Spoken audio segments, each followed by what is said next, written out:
The moment the plane tires touched the runway, my phone buzzed with a message so familiar in tone it barely needed a name attached. "You are not welcome in our 5-star hotel." That was it. No greeting, no explanation. Just banishment typed out like a commandment from someone who believed they still had authority over me. My father had sent that text exactly 3 minutes after my flight landed in Charleston. I stared at the words glowing on my screen, the blue light reflecting in my sunglasses, and I felt something I hadn't felt in years when dealing with the Harrington family amusement. He thought he was warning a disgraced daughter away from their luxury weekend retreat.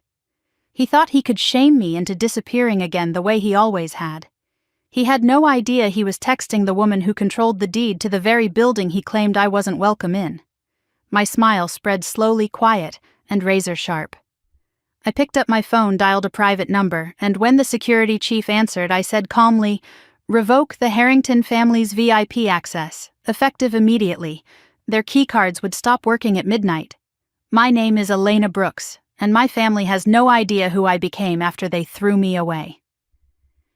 The automatic doors of the Sapphire Crown Hotel slid open, with a soft rush of chilled air, scented with eucalyptus and white tea. My heels clicked against the marble, echoing beneath chandeliers, shaped like cascading waterfalls. Everywhere I looked, guests were floating around in tailored suits and glittering evening gowns, carrying champagne flutes and entitlement in equal measure. I gripped the handle of my suitcase, adjusting the beige trench coat I had chosen, deliberately understated in color, but unmistakably expensive in its stitching. I wasn't dressed like the CEO of Crestline Holdings, the private equity firm quietly acquiring coastal luxury properties across the country.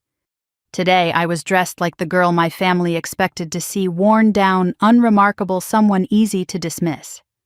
The Harringtons only ever recognized loud wealth logos plastered across handbags, shoes that screamed their price tags, jewelry that sparkled too aggressively to be real. They never understood that real money whispers. The moment I stepped deeper into the lobby, a massive banner came into view, draped above the central fountain. "Congratulations on 30 years, Richard and Patrice Harrington." Of course, it wasn't enough for them to host an anniversary celebration. They needed the world to stop and applaud. My phone buzzed again. Another message from my father. "Don't make a scene, Elena. Your sister is here with her husband's family. If you walk into this lobby, I'll have you removed for trespassing." I exhaled slowly, scanning the crowd until I found them. There was my mother, Patrice, dripping in gold sequins that glinted harshly under the chandelier lights. Her jewelry, fake, I knew, was layered so thickly it weighed down her neck. She was laughing too loudly, hands fluttering like she was on a stage. My father, Richard, stood beside her wearing a tuxedo, a size too small, the buttons straining across his midsection. He held a glass of bourbon like it was an extension of his authority. And then there was my sister, Sienna, the chosen one, the golden child. She was dressed in a pale rose gown, her hair falling in perfect waves, as she leaned into her husband Hudson, a man whose arrogance preceded him through every room he entered. Their smiles were polished, their laughter rehearsed. I took a breath and headed toward the front desk. I didn't make it far. The moment my mother spotted me, her expression collapsed, shock, then panic, then sheer fury tightening her features. She excused herself from the group with a smile that didn't reach her eyes and marched toward me, her heels stabbing into the marble like threats. She blocked my path before I could reach the reception desk. "What do you think you're doing here?" she hissed. "Did you not get your father's message?" "Hello, Mother," I replied, keeping my voice calm. "Nice to see you. Don't you dare use that tone with me." She darted a look around, desperate to see if anyone was watching. "You look like a stray dog. Look at you, no husband, no career anyone can name, dragging that old suitcase around like a vagabond." I let her talk. She'd always mistaken cruelty for control. "We are hosting Hudson's parents tonight," she continued. "People with actual class. I will not have you ruin this evening." I studied her face, the same face that had turned cold the day I left home at 19. When I refused to marry the older businessman my father owed money to, they had locked me out. Not metaphorically, literally. My clothes were thrown on the lawn, my keycard disabled, my phone cut off. They said I was ungrateful, a burden, a failure. "I'm just here to check in," I said calmly. Her laugh exploded sharp and barking. "Check in. A standard room here costs more than you make in a month freelancing or whatever it is you pretend to do. You have no business being in a 5-star hotel." She snapped her fingers at a security guard walking by. "You there? Remove this woman from the premises. She's disturbing the guests." The guard, Andre, was someone I personally hired after the acquisition 3 months ago. He recognized me instantly. His posture stiffened, uncertainty flickering in his eyes. "Ma'am," he said carefully, "is there an issue?" "The issue," my mother snapped, "is that she's trespassing. Do your job." Before Andre could respond, a smug voice cut through the lobby. "Well, well, if it isn't the runaway sister." Hudson approached, his glass of scotch sloshing in his hand, his eyes scanning me with theatrical disappointment. Behind him, Sienna lifted her phone, already recording. Of course. Sienna smiled sweetly at the camera. "This is Elena," she narrated to her online followers. "The one who abandoned the family, the one who always causes drama." Hudson reached into his pocket and pulled out a money clip. He peeled off $500 bills and dropped them deliberately onto the marble at my feet. The bills floated down like insults dressed as generosity. "There," he said, "go find a motel that fits your budget, somewhere with peeling wallpaper and hourly rates." Sienna giggled behind her phone. "Pick it up, Elena. It's more than you're worth." My mother crossed her arms. "You heard him. Take it and get out." I looked down at the money. 10 years ago I might have taken it. Today I stepped over it, my heel pressing Ben Franklin's face into the floor. "I'm not going anywhere." My mother's face flushed purple. "Andre, remove her now." Andre stepped forward, torn between orders and common sense. I didn't move, because I didn't need to. From the corner of my eye, I saw him, the general manager, Mr. Archer, moving quickly from the executive office hallway. His expression tightened the second he saw me. Not with anger, with fear. "Here comes management," my mother said smugly. "You're finished." Archer stopped in front of us, ignoring everyone but me. He leaned in just enough to whisper, "Ms. Brooks, we didn't expect you until tomorrow." "Should I initiate the protocol?" I let the words hang for a moment. My mother straightened, triumphant. Hudson smirked. Sienna zoomed in, ready to capture my humiliation. "Not yet," I whispered to Archer. "Just upgrade me to the presidential suite and revoke the Harrington family's keycards at midnight." Archer nodded subtly. "Yes, ma'am." I turned my back on the three of them, their frozen expressions a perfect portrait of ignorance. "Have a lovely evening," I said over my shoulder. Their laughter followed me as I walked away. But their world had already shifted. They just didn't know it yet. The elevator doors slid open with a soft chime, releasing a breath of cold, perfumed air that swept over me as I stepped into the private corridor leading to the Helios Tower guest floors. Midnight glittered across the skyline through floor-to-ceiling windows, but my pulse was louder than the city lights.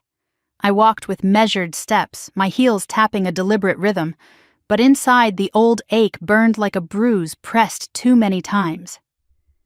Coming back here into the world my family worshipped and weaponized felt like forcing myself into a scar that had never fully healed. I paused at the corner, watching the hallway camera overhead pivot slightly. Mr. Archer must have already updated the staff log.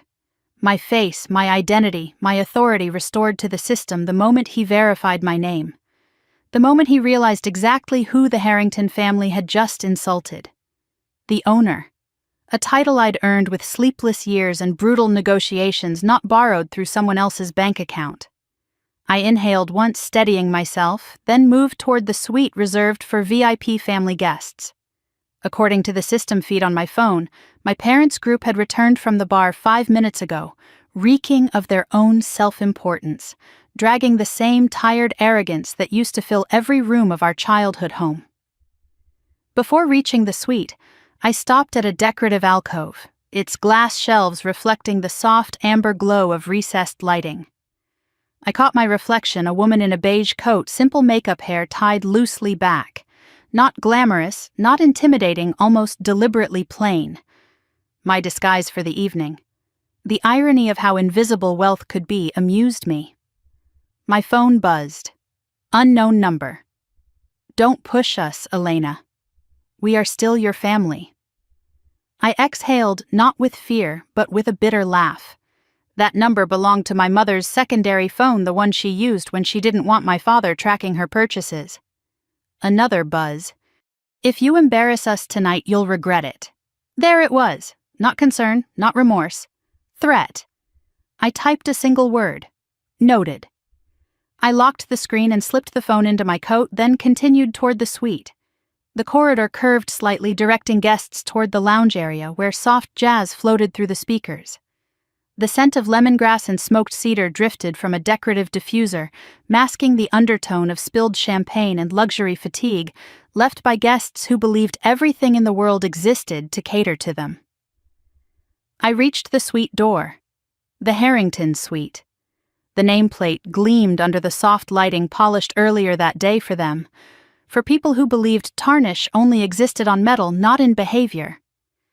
I lifted my hand and knocked once. The door flew open. My sister's face appeared, first heated, annoyed pupils, slightly dilated from alcohol. Harper looked exactly as I remembered her, at 24, glamorous but fragile, loud but hollow, her beauty dimming under the weight of her own entitlement. The moment she recognized me, her expression twisted into disbelief, then fury. "What are you doing on this floor?" she demanded, gripping the edge of the door as though she wanted to slam it into my face. "This level is for VIPs only." I raised an eyebrow. "I'm aware," she scoffed. "Well, since when do you qualify?" Before I could answer, another voice drifted into view. "Is someone bothering you, sweetheart Harley?" The future son-in-law my parents adored appeared behind her drink, in hand tuxedo loosened, as if he had already declared himself the lord of the hotel. He leaned against the doorframe, eyes dragging over me with dismissive amusement. Harper smirked and crossed her arms. "She thinks she can walk around the Helios Tower like she belongs here." Harley took a slow sip of his whiskey. "Relax, babe. She probably just got lost looking for the budget rooms." He turned to me. "Staff hallway is 2 floors down. Try not to scuff the carpet." The old Elena might have apologized, might have lowered her gaze, might have swallowed the humiliation because she believed she deserved it. Not anymore. "I'm not lost," I said calmly. Harper glared. "Then what do you want? I need to speak with Mom and Dad." She burst out laughing. "Oh, you're serious. You're not allowed in here." "Dad said so." "Dad also says a lot of things that aren't true," I replied. Her face reddened instantly. "Get out before I call security." "You should," I said softly. "They're expecting my call anyway." Confusion flickered across her expression, but before she could ask, a familiar voice boomed from inside the suite. "Who is at the door, Harper? What is taking so long?" My father stepped into view, adjusting his cufflinks, wearing a navy suit that tried too hard to shape him into the man he wished he still was. He looked at me and froze. His jaw tightened.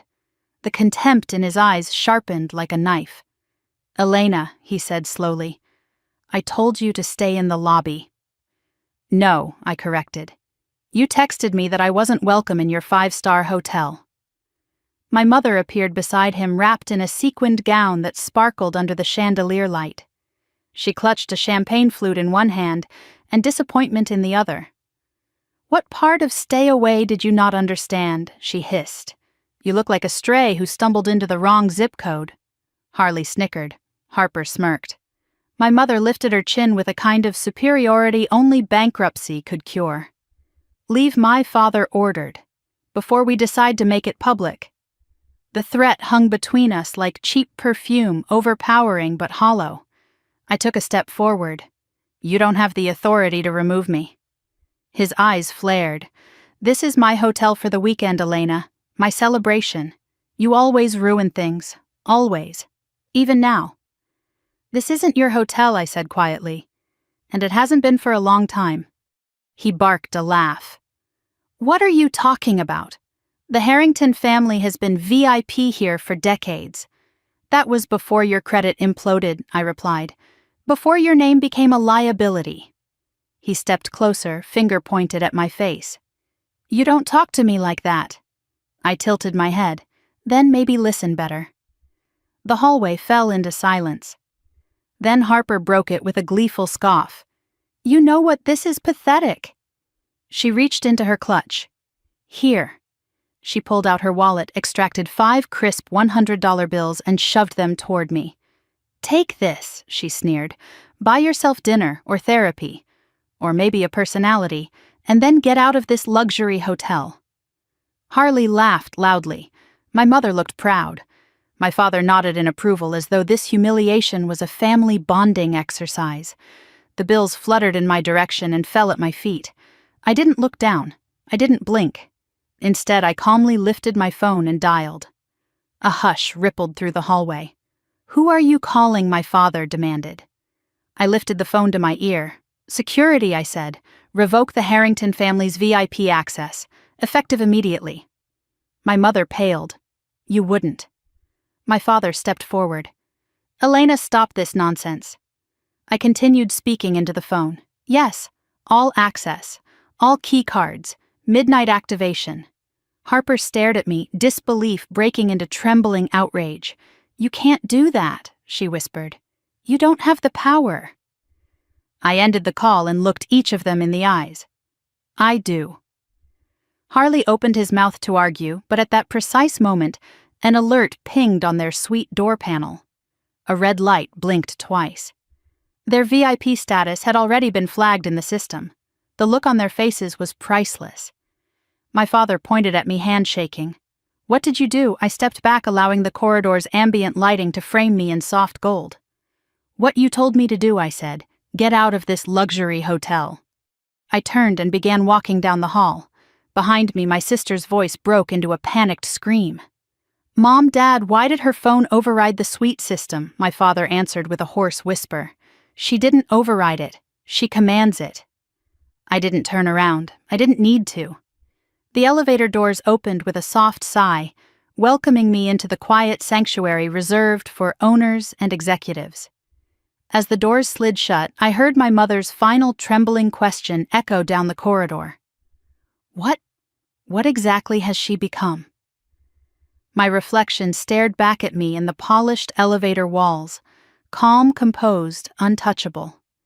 And for the first time in years, I whispered the truth aloud. Someone you shouldn't have thrown away. The elevator descended toward the private executive level, carrying me deeper into the empire I built, and further away from the family who never believed I could. But midnight was coming, and so was the reckoning. The city lights shimmered through the glass walls of the executive lounge as I stepped inside, my pulse still thrumming from the confrontation upstairs. The room was quiet, dimly lit, and wrapped in the scent of sandalwood, an intentional design to contrast the chaos of the main floors. Here time slowed. Here the air felt breathable. I crossed the lounge with my shoulders squared, forcing myself into the present moment, into the reality I had created far from the Harringtons' orbit. But as I reached the private bar and poured myself a glass of cold, sparkling water, the weight of old memories tugged at me like gravity. I leaned one hand against the marble counter and exhaled slowly. It didn't matter how much success I built, how many properties I acquired, or how many rooms in this skyscraper bore my signature, the ghosts still knew my name. The elevator chimed softly behind me. I turned. Mr. Archer entered, carrying a silver tablet and wearing a look that balanced apology duty and something like respect. Ms. Brooks, he said, dipping his head.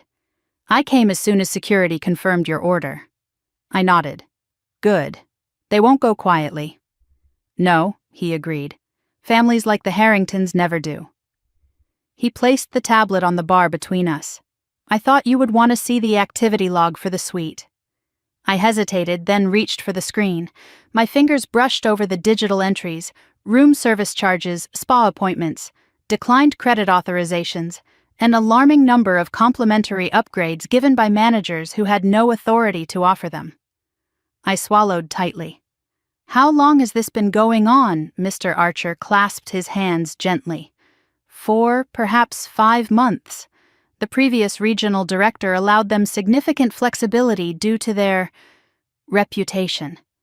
By the time I arrived, it was already a pattern. A quiet bitterness leaked into his tone. "I apologize, Ms. Brooks. Had I realized the true connection between you and the family sooner, I would have intervened earlier." "You didn't know," I said, setting the tablet down. "My last name isn't Harrington. I legally changed it at 23. He paused. "Understandable." Understandable. That word clung to the air. I walked toward the panoramic window overlooking the skyline. The night was clear and the lights painted the city in constellations. My reflection hovered faintly in the glass, a silhouette draped in quiet fury. "I knew they were careless," I murmured. "But this is theft." "Not ignorance," Mr. Archer said softly. "Entitlement." I looked over my shoulder at him, meeting his gaze. "Prepare a complete financial report," I said. "Every comped service, every unpaid transaction, every override."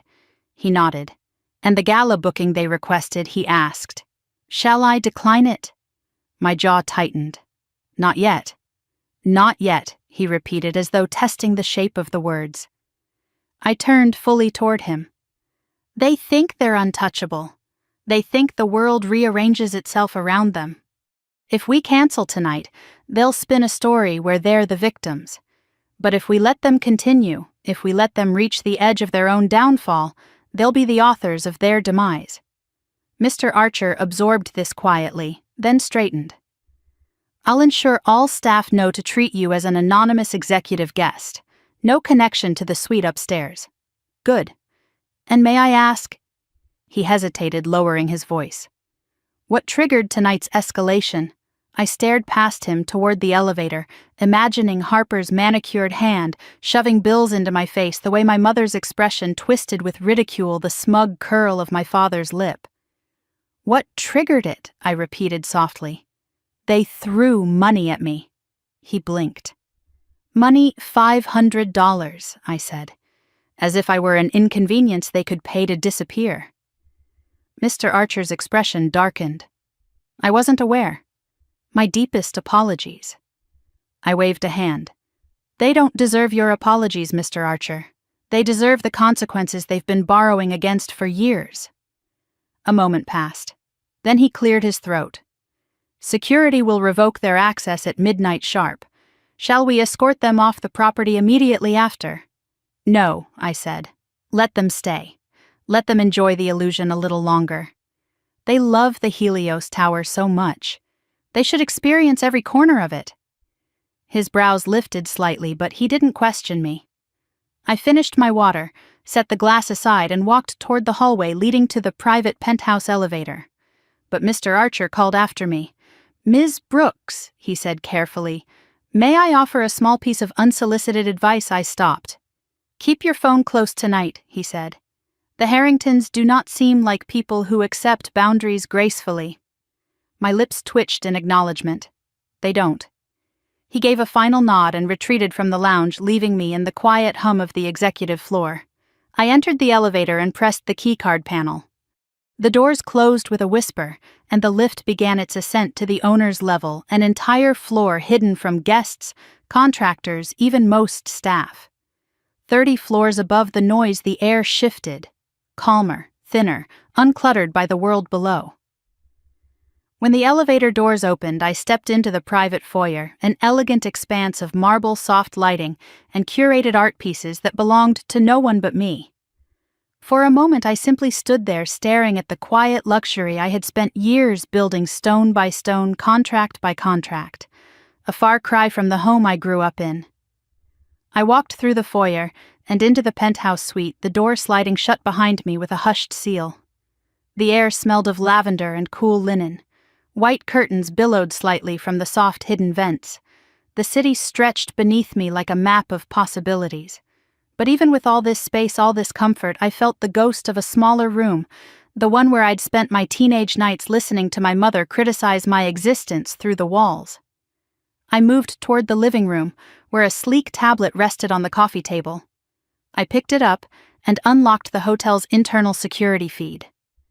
Camera views filled the screen, one for each major area of the hotel: lobby, lounges, restaurants, elevators, and the Harrington suite.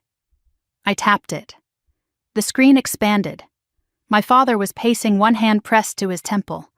My mother was sitting on the bed, clutching her phone, undoubtedly sending texts to relatives about how I had betrayed the family. Harper was pointing aggressively at the door panel, showing Harley how the red alert meant something was wrong. They looked frantic, chaotic, exactly as they had always made me feel. I sank onto the couch, the leather cool against my skin, and watched them argue. For the first time, I didn't feel pulled into their storm. I was the storm. A knock sounded. I set the tablet aside and walked to the door. When I opened it, a server stood there with a small tray. "Your evening tea, Ms. Brooks." "Thank you." He bowed and retreated. I carried the tray inside, letting the soothing aroma of chamomile fill the room. But just as I took the first sip, my tablet buzzed. Security alert. Unauthorized attempt to access owner floor. Elevator call from VIP suite. I let out a slow breath. Of course they would try. Of course they would push. Of course they believed they could talk or threaten their way into a space they didn't belong. I set the teacup down and walked to the window again, watching the city pulse beneath me. They were climbing toward their downfall step by step, unaware that the elevator they were calling would never arrive. Not for them, not tonight, not ever again. Another notification blinked on the tablet. 12:00 a.m. Keycard access revoked. A small smile found my lips, soft but sharp. Midnight. The beginning of the end.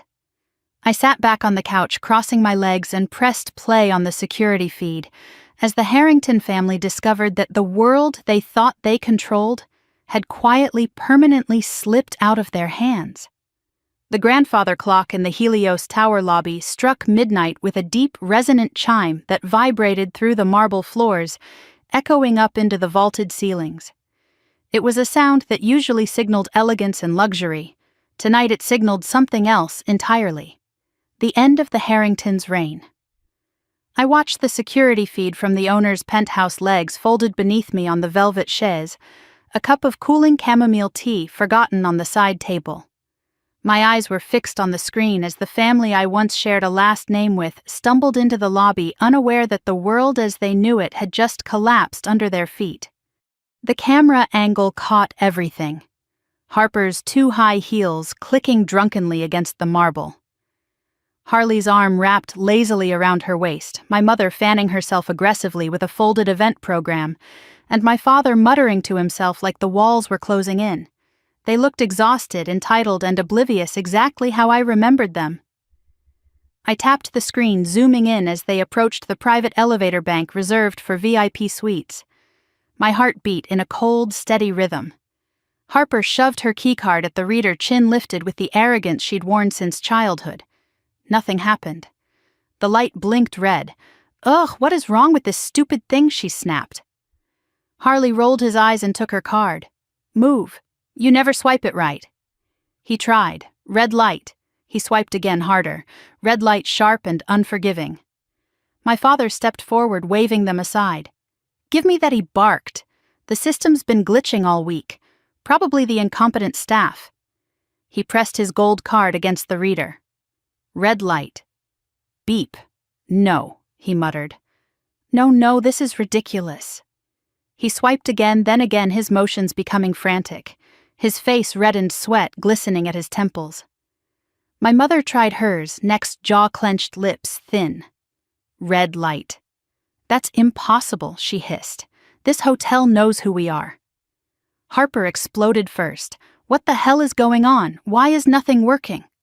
Her voice echoed sharply through the empty lobby, bouncing off marble and gilded panels. Harley let out a sigh so dramatic it belonged on a stage. "This is ridiculous. Are we seriously locked out?" They all turned in unison toward the night manager's desk like a pack of irritated wolves. The night manager, a young woman named Jasmine, didn't flinch as my father stormed toward her. "Excuse me," he snapped, slamming his hand down on the polished counter. "Our key cards aren't working. Fix them immediately." Jasmine typed calmly, her face a mask of professional serenity. "I'm sorry, Mr. Harrington," she said. "According to the system, your VIP access was revoked at midnight." My father blinked, stunned. "Revoked? What do you mean revoked? By whom? By the owner, sir?" The silence that followed was electric. I leaned closer to the screen, unable to stop the small, sharp smile tugging at my lips. My mother gasped, one manicured hand flying to her chest. "The owner? Why on earth would the owner revoke our access?"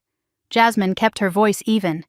"I can't speak to that, ma'am, but your suite privileges are no longer active." Harper laughed a high, shrill sound. "That's ridiculous. Do you know who we are?" "We've been coming to this hotel since before you were born." Jasmine only repeated, "Your access has been revoked." My father pinched the bridge of his nose. "Fine then, run the card again. You probably made a mistake." "We've already run it 3 times, Jasmine said. "It was declined each time." The camera caught the exact moment Harley stiffened, his eyes narrowing like a predator scenting weakness.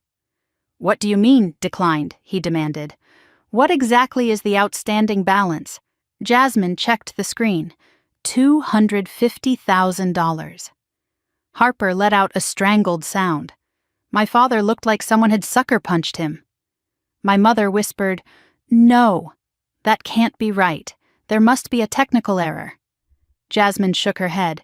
"The charges span the last 6 months. They were previously covered by complimentary credits, but those have been revoked as well."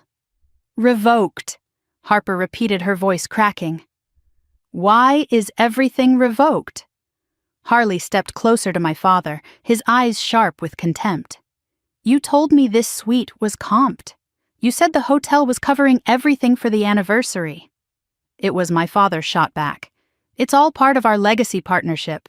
"There is no legacy partnership on record," Jasmine corrected softly. "It expired 5 years ago." Harley's lip curled. "So you lied to me." My father's face twisted. "It's a misunderstanding." "Oh, it's definitely a misunderstanding," Harley muttered. "The misunderstanding is that I married into a family that can't even pay their own hotel bill." My mother's jaw dropped. "How dare you speak to us like that?" "You ungrateful," Harley cut her off. "I'm grateful for many things, Sylvia, but footing a $250,000 hotel bill is not one of them." He pulled out his titanium card and slapped it onto the counter. "Here," he barked. "Just charge everything to this." Jasmine accepted it carefully and ran it through the system. Approved. Harley grabbed the new keycards Jasmine handed him and tossed 2 at my father's feet. "There, I paid your tab. Don't make a habit of it." My father bent to pick up the cards, humiliation etched across his face. My mother's fury turned into trembling outrage. Harper looked like she'd been slapped. And Harley? He strutted toward the elevator, victorious. Except the elevator didn't move. I tapped the intercom button on my control tablet. A direct audio feed connected to the elevator camera, allowing one-way communication. "Enjoy the room," I said quietly into the microphone. "While you can." Harper jolted upright. "Who said that?" My father stared directly into the elevator camera. "Elena," I didn't respond. I simply turned off the feed. Back in the penthouse, I set the tablet aside, my breath steady despite the adrenaline rushing through me. It was almost frightening how calm I felt watching their world collapse. Almost. I stood stretching the stiffness from my shoulders when another alert popped on the tablet. Unauthorized request, ballroom booking approval, Harrington family. The request file loaded automatically. Proposed event. The Harrington Future Fund Investment Gala. My stomach tightened. My father was trying to host another opportunity event. But the financial documents attached told the real story, falsified projections. Non-existent properties listed as secured assets. Misleading investor guarantees. 0 legal registrations. It wasn't just sloppy. It was criminal. Exactly like the schemes he'd tried to involve me in before I left. I scrolled deeper into the file and saw the guest list. VIP investors, wealthy business owners, international visitors, people who trusted the Harrington name, people they planned to deceive. A fire sparked in my chest. They weren't just stealing from the hotel, they were planning to use my ballroom to commit fraud. I closed the file and stood in the center of the suite, breathing slow and deep. A familiar voice whispered through the back of my mind, "Don't make trouble, Elena. You're lucky we let you stay. Smile and look pretty while the adults handle real business." But I wasn't that girl anymore. I was the adult, the owner, the one with the power to end this before it destroyed more lives. My phone buzzed with a new notification. Suite access attempt. Blocked location, owner level elevator. I walked toward the elevator, not with fear but with a cold, steady purpose. They wanted to climb. They wanted to push. They wanted access to a world they didn't earn and didn't deserve. Let them try harder. Let them pound on the doors. Let them scream my name. Because midnight had come and gone, and I was finally done being their silent daughter. I pressed the elevator button, stepping inside as the doors split open. They slid shut behind me with a decisive finality. Tonight, I wasn't running from my family. Tonight I was running straight toward the truth, toward justice, toward the reckoning that had been delayed far too long. The next morning, the sun rose over the city in a pale sheet of gold, turning the skyline into a field of glass and fire. I stood at the window of the penthouse, watching the light spill across the towers below, letting the quiet wash over me. It was the kind of morning that should have felt calm, but calm was a foreign luxury to someone who grew up under the Harrington name. My tea sat untouched on the table. My mind was already 5 steps ahead, already anticipating the storm brewing below. Eventually, the hotel's daily rhythm began its slow hum, housekeepers pushing linen carts, chefs prepping breakfast service attendants, straightening suits and ties as they began their shifts. The Helios Tower woke like a living organism, one I owned, one I controlled, one my family had tried to leech off of without ever understanding the cost.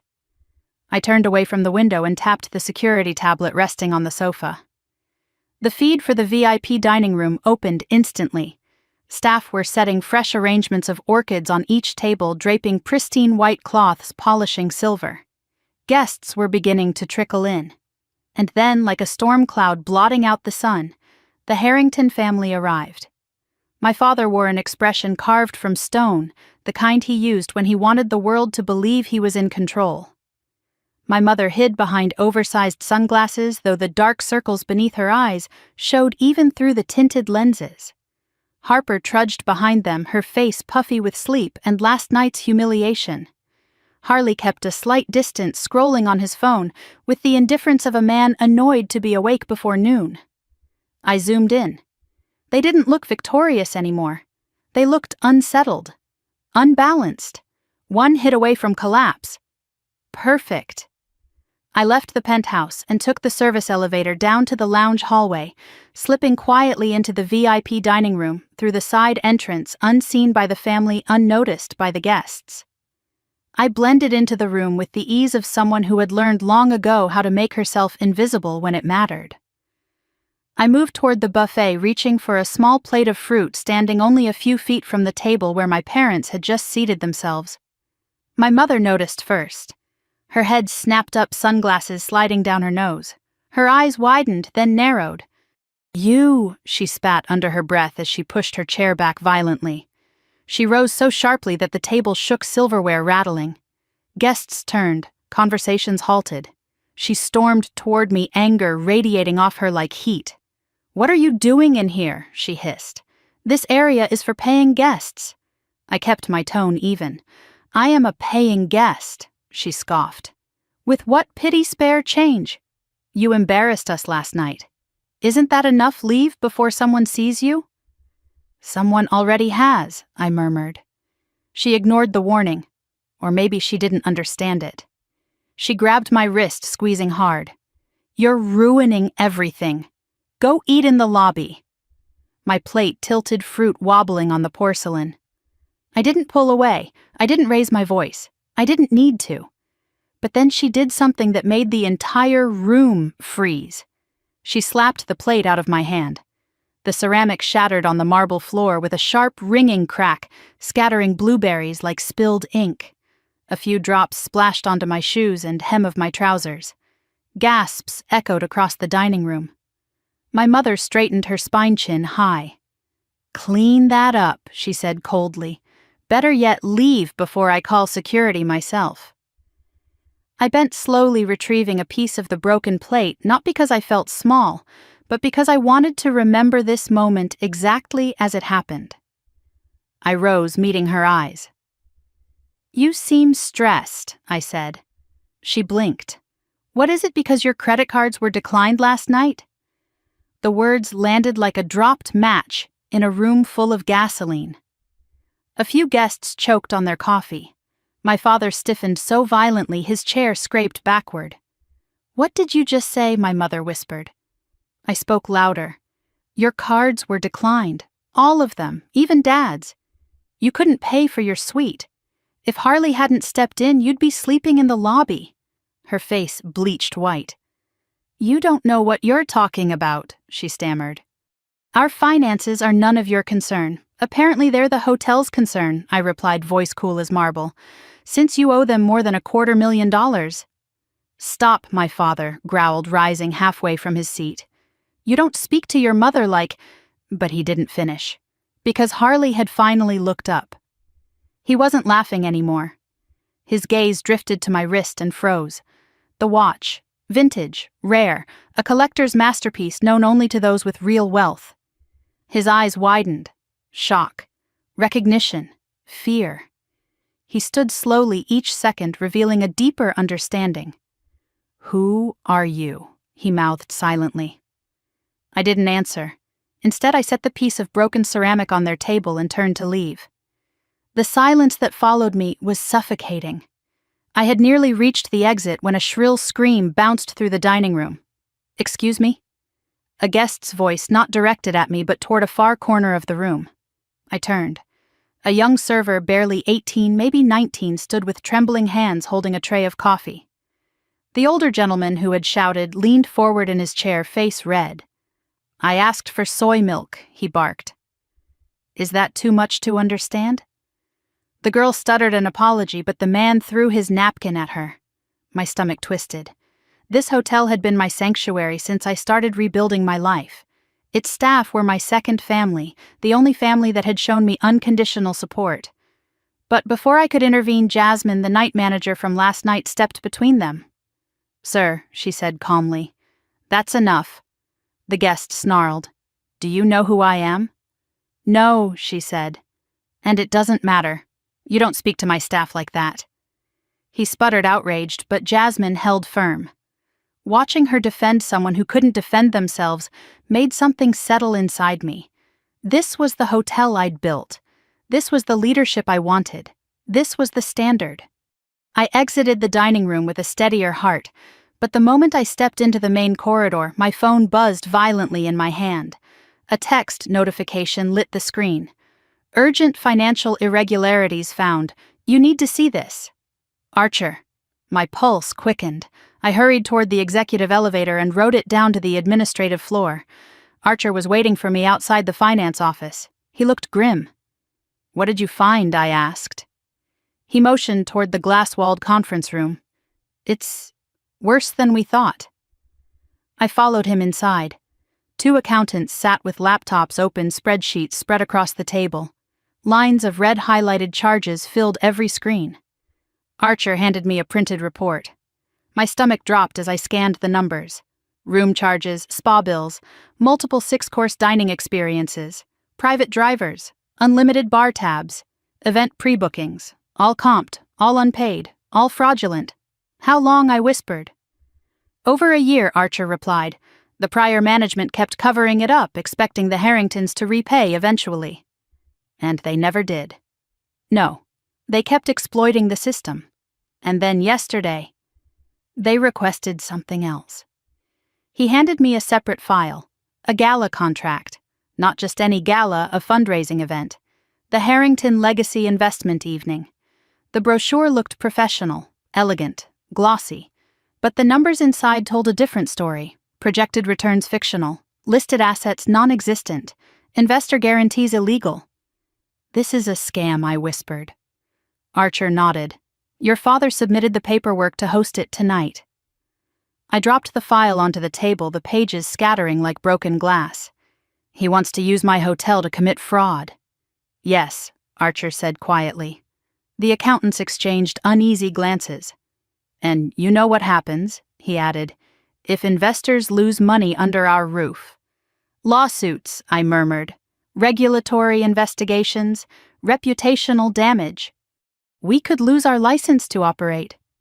I pressed my palms against the cool glass table, grounding myself. This wasn't just personal anymore, it was criminal, and it was on the edge of unfolding inside my building. "What do you want to do?" Archer asked. I straightened, spine pulling taut like steel. "We proceed," I said. "Let him set the stage. Let him gather the investors. Let him reveal his plan." Archer studied my face. And then I met his eyes, unwavering. "We expose him." His breath caught for a moment, whether in fear or admiration I couldn't tell. He nodded once. "Then we finish the preparations," he said. "I'll be there," I replied. "But not as myself." His eyebrows lifted. I smiled, not soft this time, but cold and certain.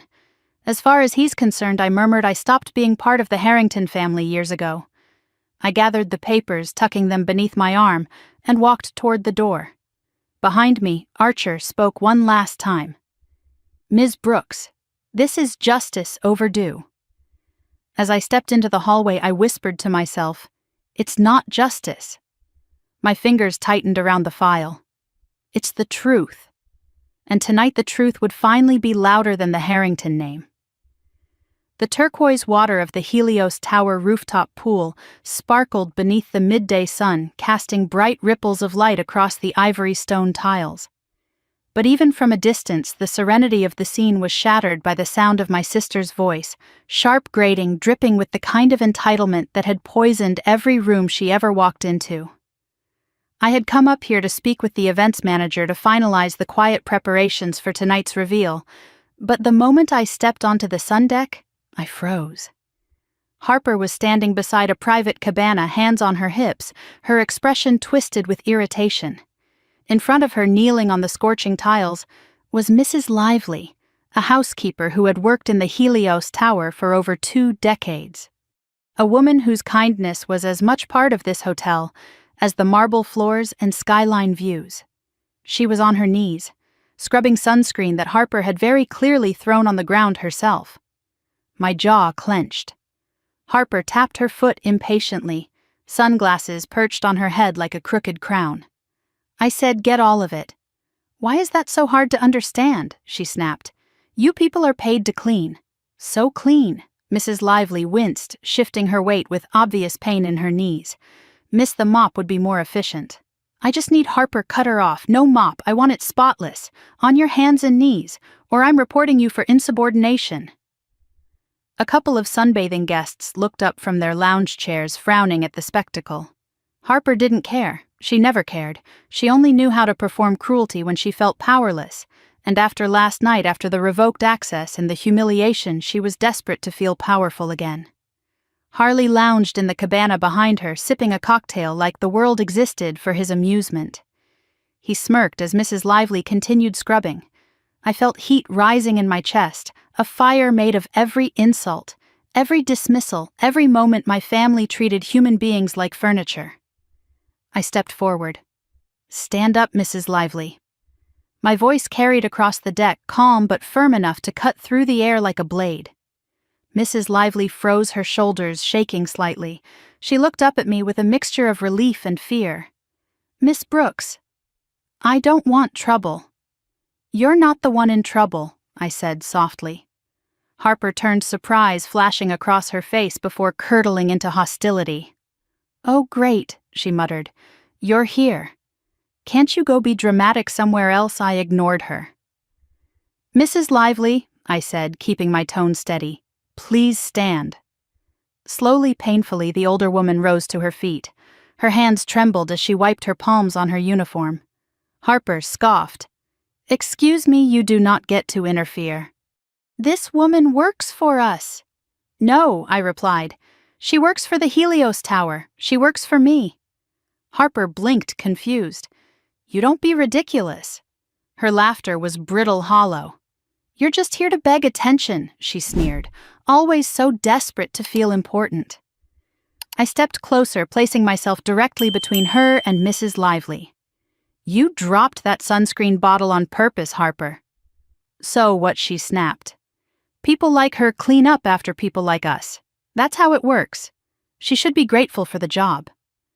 A sharp, icy calm settled over me. This woman has given 20 years of loyalty to this hotel, I said quietly. She has earned more respect than you will ever be capable of showing. Harper rolled her eyes. Save your speeches. You can't make me apologize. I can, I replied, and I will. I turned to Mrs. Lively. You're relieved for the day, with pay. Please report to the executive office tomorrow morning.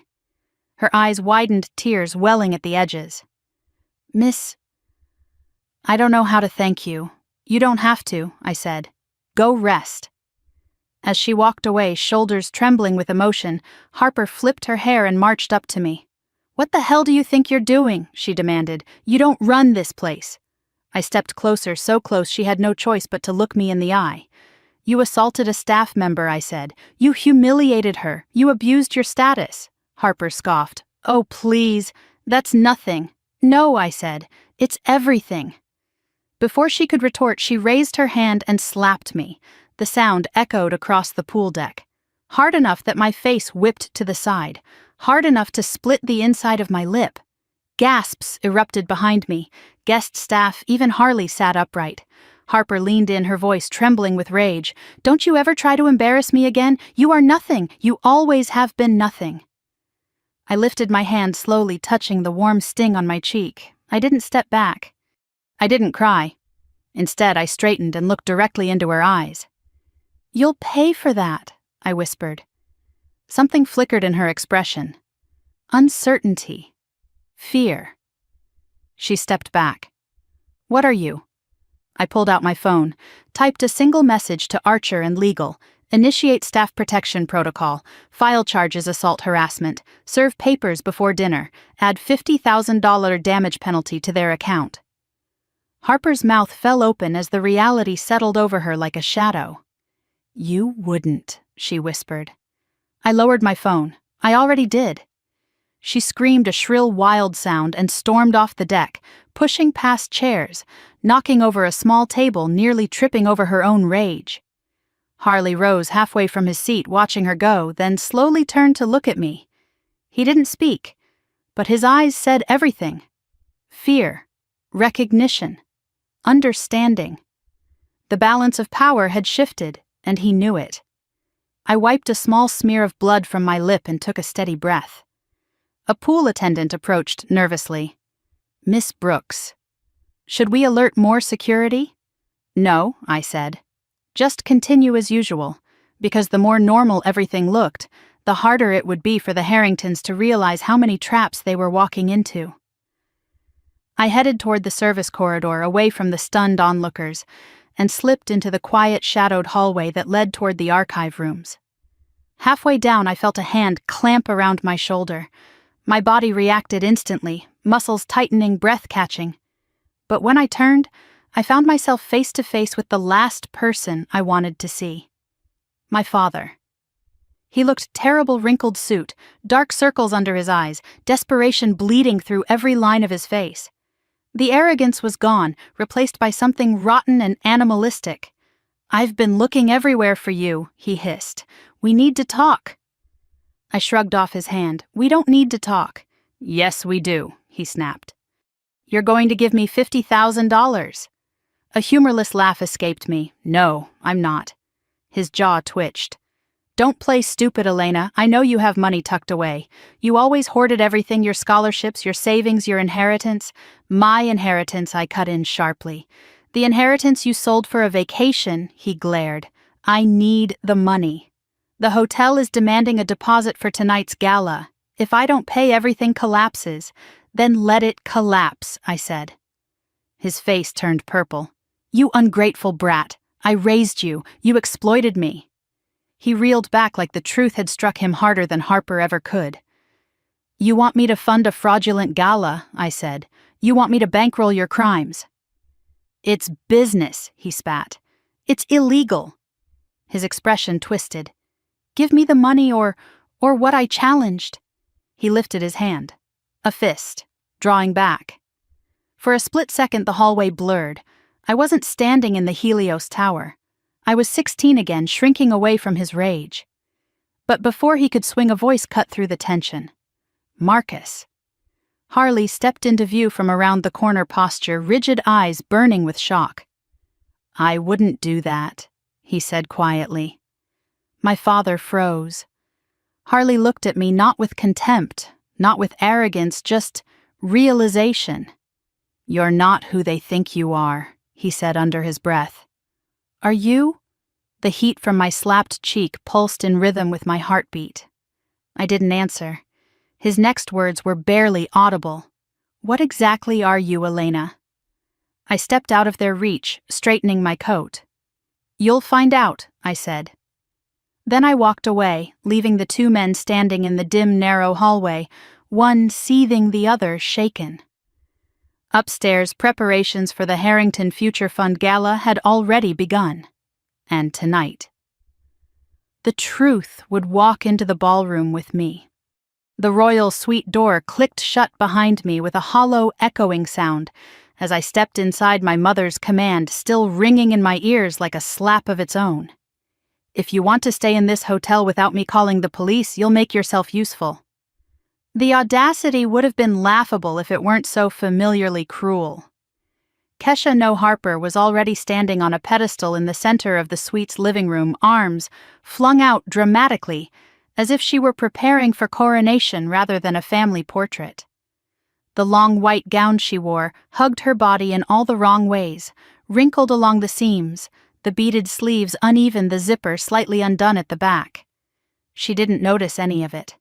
She was too busy shouting at the lighting technician from the photography crew the hotel had brought up 15 minutes earlier. "Fix the spotlight," she snapped. "It makes my skin look sallow.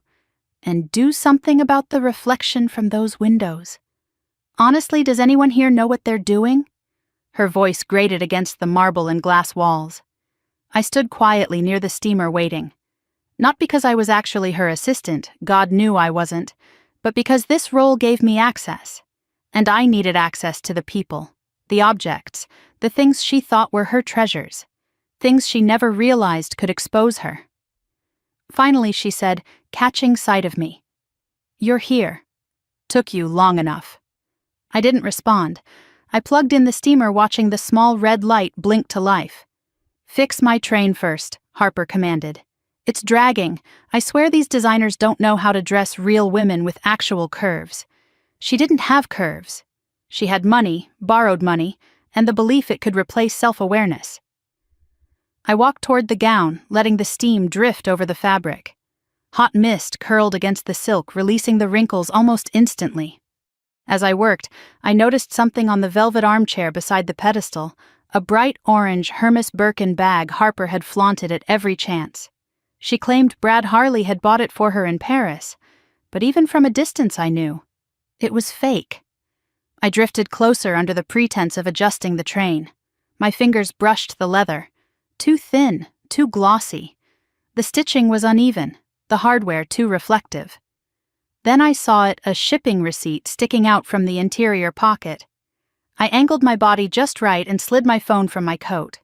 Shielding it with my hand, I snapped 3 photos: the bag, the stitching, the counterfeit receipt. It wasn't much, but it was leverage. The kind of leverage that mattered when everything else went up in flames. "Are you done yet?" Harper snapped. I stepped back. Almost. Almost isn't good enough. She was staring at herself in the mirror, touching her cheek, smoothing her hair, obsessing over imperfections no one cared about. The pedestal she stood on wobbled slightly as she shifted her weight. "You know," she said, her voice thick with self-satisfaction, "you're actually lucky I let you help me. Most people would kill for this kind of access, to be close to people who matter." I didn't answer. I didn't need to. A sliding sound drew my attention to the balcony doors. They had opened silently, and Harley stepped inside, his phone pressed to his ear. His face looked worn for the first time, not smug, not arrogant, just strained. His shoulders slumped as he moved deeper into the suite. I stepped around the back of the armchair and crouched, pretending to smooth the hem of Harper's gown. The curtains draped low enough that I could hide behind them if needed. Harley paced near the balcony railing, close enough that I could hear every word. "Babe," he whispered into the phone. "You're not listening. I can't talk long." His tone was urgent. Too urgent. My stomach tightened. "I told you the money is coming," he continued. "Tonight's the night. Marcus has the investors lined up like sheep. He thinks he's saving his legacy." Idiot. I froze. My blood went cold. "But what about her?" the woman on the phone must have asked. She's nothing," he said. "Keisha won't know a thing. She thinks we're buying a house in Aspen. Jesus, she's gullible." He paused, checking his watch. "Once the funds hit the offshore account tomorrow morning, I'm out. First flight to Rio. Just you and me, babe." Every word carved into the room like a blade. "He doesn't suspect a thing," Harley murmured. "He thinks I'm the perfect husband. And Keisha, God, she thinks we're building a future. The future I'm building doesn't include any of them." I pressed my back against the armchair, steadying my breath. My pulse hammered against my ribcage, each beat a reminder of how fragile their house of cards truly was. Harley ended the call, slipped his phone into his pocket, and straightened. He didn't notice me hiding behind the curtain. He didn't recognize that his entire scheme had just been recorded in crystal-clear audio by the microphone attached to my security badge. I saved the file to the hotel cloud twice and emerged from my crouched position. Just in time. Water Harper screamed, stomping her foot. "Is anyone listening?" I said, "Water." I walked out calmly from the curtains. "Coming," I said, my voice smooth and steady, but inside something sharp and triumphant unfurled. Harley and my father were planning fraud on a catastrophic scale. Harley was cheating, stealing, planning to run, and Harper. She would be blindsided by the storm she helped create. But no one would see the lightning until it struck. I moved toward the dining table where a silver pitcher sat sweating on a tray. I poured water into a crystal glass, set it on a small golden tray, and turned only to freeze again. My dress. The dress I had laid out earlier for the gala. The dress I'd chosen, carefully simple but elegant, was shredded across the bed. Silk torn into wild ribbons, straps cut, bodice slashed. Harper stood in the doorway of the bedroom holding a pair of scissors. "Oh," she said airily, "did you leave that there?" It looked so cheap. "I thought you were planning to embarrass us again." My throat tightened. She tilted the scissors with a smirk. "Oops." I walked toward the bed slowly, picked up a strip of silk between my fingers. Let it fall. It was deliberate. It was calculated. It was meant to break something inside me. But the thing she wanted to break wasn't there anymore. She waited for the tears. She waited for the anger. She waited for the reaction she could weaponize. Instead, I smiled gently. "You're right," I said. "This dress wasn't good enough." She frowned. "Excuse me, it didn't fit the occasion." Then I walked past her and picked up the suite phone. Within seconds, the Helios Towers Couture Boutique answered. "This is Elena," I said. "I need the entire Fall Haute Couture collection brought to the presidential suite, within 10 minutes, and bring the vault diamonds." The woman on the other end gasped softly. "Right away, Ms. Brooks." I hung up and turned back to Harper. She looked confused, disoriented, as if she had swung a bat only to realize she had hit steel instead of glass. "Poor thing," she muttered. "You think you can pretend to be someone important?" "No," I said softly, stepping closer. "I don't have to pretend." There was no heat in my tone, just truth. She blinked, unsettled. Footsteps echoed down the hallway. 3 stylists rushed in, wheeling racks of shimmering gowns. Silk, velvet, hand-stitched crystals. A wardrobe worth more than the Harrington family's entire estate. The stylists bowed slightly. "Ms. Brooks, the lead said your selections are ready." I walked toward the mirror as they began to prepare the gown, silver sculpted radiant as though forged from moonlight and armor. Behind me, Harper stood speechless. For the first time in her life, she finally realized all this time she thought she'd been standing above me. But she was never even close. And tonight, when the ballroom lights rose, she'd see exactly how far she'd fall. The gown moved like liquid silver as I stepped into the grand foyer outside the Helios Tower ballroom, each crystal catching the light and scattering it across the marble like shattered stars. I could feel eyes turning toward me before I even began my descent. Soft gasps, murmured remarks, subtle shifts of posture as guests straightened, sensing something shifting in the room. The energy changed, subtle but unmistakable. For a moment I stood at the top of the sweeping staircase looking down at the crowd below. Investors, patrons, social climbers in glittering dresses and tailored suits, people who lived for spectacle, for privilege, for proximity to power. They didn't know yet that they were about to witness the implosion of the Harrington legacy. Tonight they were expecting an exclusive investment gala, a presentation by Marcus Harrington himself. They had no idea the real show had already begun. I placed a hand lightly on the railing, a gesture of composure, not need, and began my descent step by slow step. The whispers rippled up the staircase. Who is she? Is that one of the investors? That dress? She looks important. The word important followed me down like a shadow. Below, my family gathered near the entrance to the ballroom. My mother was adjusting her necklace, dazzling and overdone as always. My father was pacing, holding the leather presentation folder he believed contained the fraudulent blueprints and financial projections he planned to sell.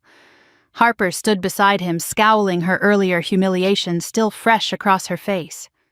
Harley looked bored, or pretending to be, but when his eyes drifted upward and found me on the stairs, his expression snapped into something sharper. Recognition, fear, understanding. My mother was the next to notice me. Her jaw dropped. Her eyes widened, then narrowed as if she were watching an imposter trespass into her spotlight. My father froze, mid-gesture, staring as if a ghost had materialized. And Harper, poor, furious, unraveling. Harper looked at me as though she couldn't comprehend how someone she thought so beneath her now towered effortlessly above her. The gown had been designed for moments like this. Silver chainmail and soft draping silk, each movement a whisper of wealth and war. Diamonds adorned my neck in cascading brilliance cold against my skin. Diamonds from the boutique vault, not borrowed, not rented, owned. When I reached the final step and stepped onto the marble floor, the crowd parted for me instinctively, the way water moves around something it cannot touch. I walked straight toward my family.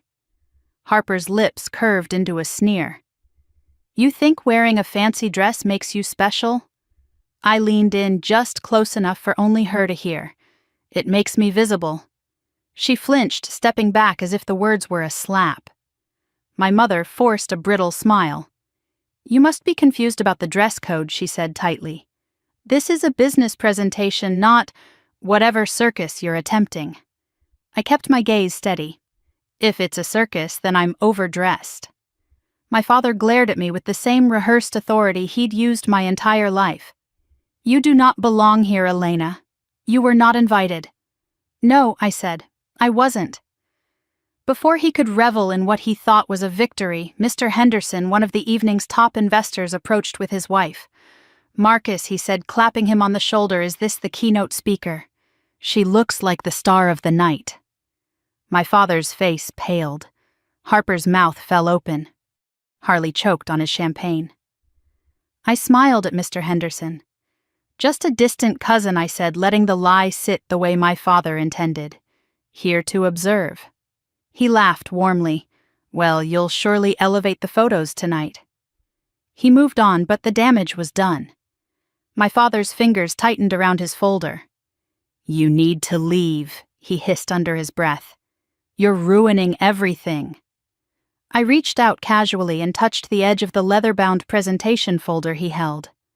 Everything I asked softly. Or the scam you're about to commit. His face drained of color. Before he could pull the folder away, the headwaiter approached. "Mr. Harrington, sir," he said politely, "the ballroom is ready for your party to be seated." My father nodded stiffly. Guests streamed inside. Chandeliers glimmered overhead, sending prisms of light across the tables draped in white linen. Soft music played from a string quartet at the far end of the room. The atmosphere felt grand, elegant, full of expectation. I took my seat at the far end of the table, far from the podium, far from the head of the table, where my father would soon stand, but close enough to watch everything. The main course arrived. Guests talked among themselves, glasses of champagne catching the candlelight. Then, at the center of the table, Brad Harley lifted his champagne flute and tapped the glass with a spoon. The room quieted. He stood, posture tall, expression, polished voice smooth. "I propose a toast," he announced. My stomach tightened. "To the Harrington family," he continued, "and my parents beamed for their vision, their leadership, and their dedication to legacy." The guests applauded politely. But then Harley turned toward me, and to Elena he added, raising his glass higher. The applause faded. His smile sharpened. The Harringtons' greatest charity project. My mother laughed loudly, nodding in encouragement. My father smirked, proud. Harper's eyes gleamed with malice. I felt the room tighten, attention shifting, uncertainty stirring. Harley wasn't finished. To the girl who he said, pausing dramatically, "We once bailed out of county lockup for shoplifting cosmetics." A gasp rippled across the table. My chest tightened, but not from pain, from clarity. This wasn't humiliation, it was provocation. My mother touched her heart dramatically. "We tried so hard to help her," she sighed. "But you can only help someone so much." Mr. Henderson looked at me with disapproval. Harper smiled like she'd just won something. Harley lowered his glass and leaned back, satisfied. My father watched me like he was waiting for me to break. But the thing they were all waiting for, the collapse, the tears, the apology, didn't come. Instead, something inside me settled with terrifying stillness. I stood, slowly, deliberately. The silver gown whispered against the marble as I rose. I reached for my wine glass, not to drink it, but to raise it. And then, with one sharp movement, I slammed it against the table. The crystal shattered. Red wine splattered across the white linen like spilled blood. The entire ballroom froze. "Enough," I said, my voice slicing through the silence. My father's eyebrow twitched. My mother paled. Harley swallowed hard. Harper blinked in confusion. I scanned the table, then the room. "You have had every opportunity," I said, voice steady. "Every chance to stop, every chance to be better." My eyes locked onto my parents. "But you chose cruelty." Then to Harper. "You chose humiliation." Then to Harley. "You chose deception." And finally, I lifted the leather-bound folder from the side table beside me. My folder, the one I had switched with my father's. And tonight I said, holding it up, "You choose consequences." My father stood abruptly, face twisting. "Elena, sit down. Now." I ignored him and walked toward the stage as the lights above flickered. Right on cue. Mr. Archer had executed the signal. The chandeliers dimmed, spotlights narrowed, and the entire ballroom went still. I climbed the steps to the podium and faced an audience of 500. "Ladies and gentlemen, I said I'd like to present something before my father does." I clicked the remote. The screen behind me lit up not with my father's fraudulent projections, but with the first page of the foreclosure documents for the Harrington estate. Gasps echoed around the room. My father lurched forward. "Turn that off," I pressed another button. Screenshots of unpaid debts appeared. Then falsified accounting records. Then wire transfer attempts. Then the audio file. Harley's voice filled the entire ballroom. "You have no idea what I'm dealing with. These people are idiots. Once the funds hit the offshore account tomorrow morning, I'm gone." Chaos erupted. Harper screamed. My mother collapsed backward into her chair. Harley surged forward, eyes wild, but security intercepted him before he reached the stage. I stood unmoving. untouchable, a silent storm in silver. Tonight I said the truth stands in your ballroom. And as the police began pouring into the room, as investors shouted, as everything my family had built crumbled, I finally felt something I had never felt among the Harringtons. Free. The ballroom erupted into chaos as soon as the recording ended, the sharp echo of Harley's confession still vibrating through the speakers, like a threat that refused to die.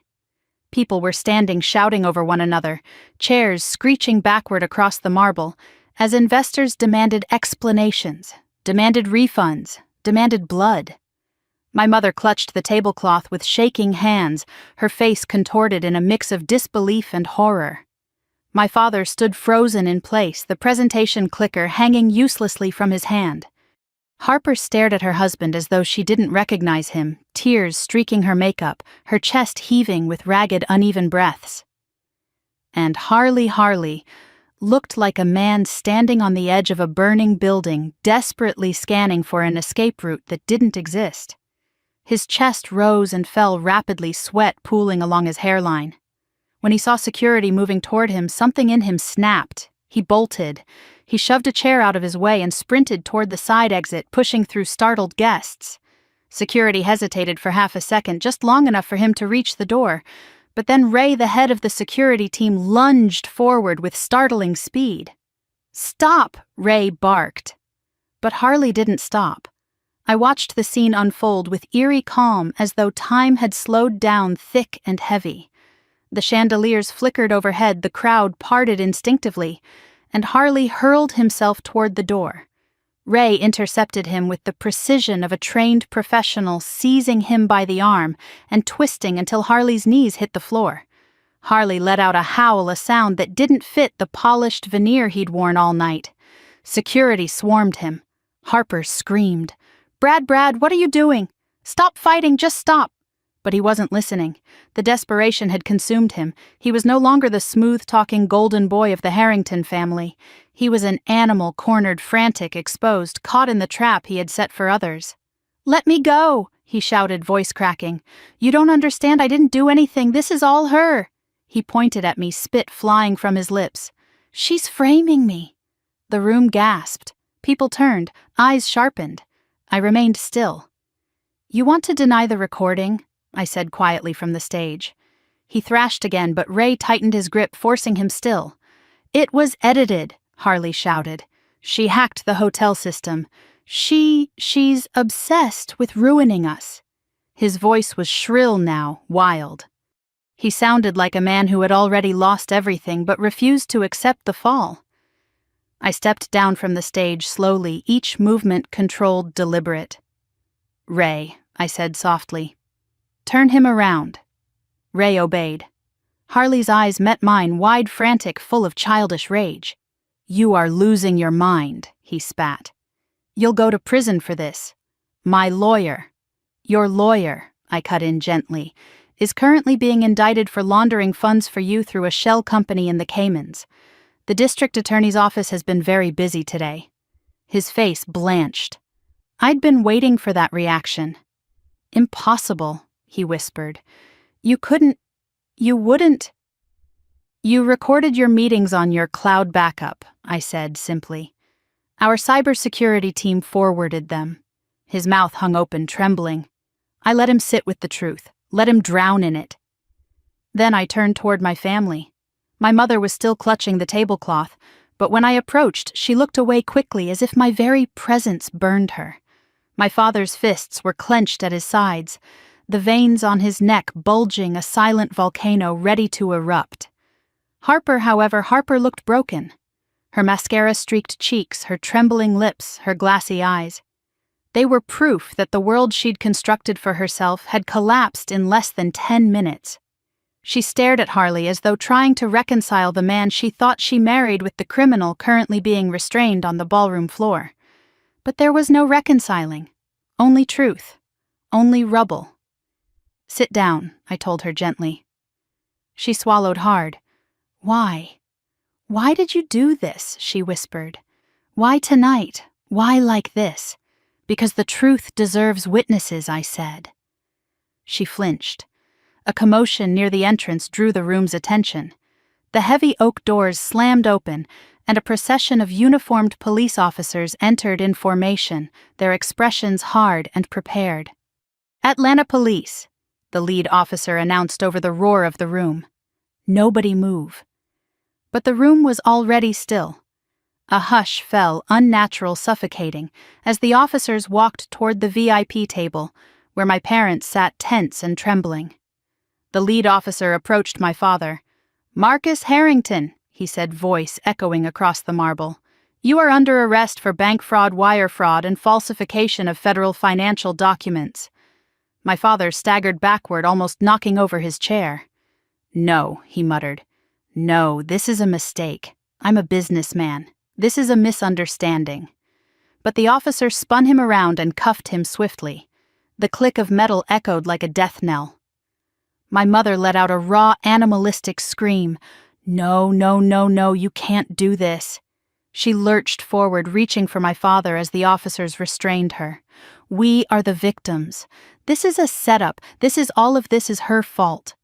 She pointed at me with a trembling hand. Her accusation fell flat.